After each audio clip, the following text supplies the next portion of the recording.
In today's video, I'm going to show you how to switch off safe mode in your Android phone. So at first, if I enable safe mode, just swipe down, then tap on this power option, then touch and hold on the power off option, then tap on safe mode.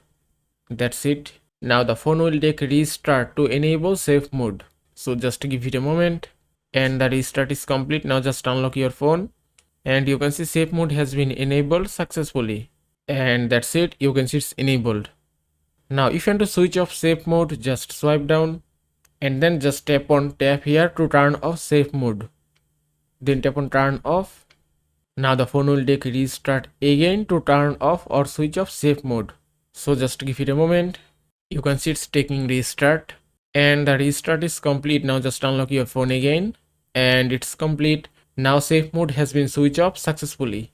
Now just swipe down and then disable flight mode from here.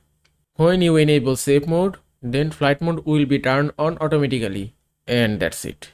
And that is how you can switch off safe mode in your Android phone. I hope this video was helpful. If it was, please give it a thumbs up and don't forget to subscribe.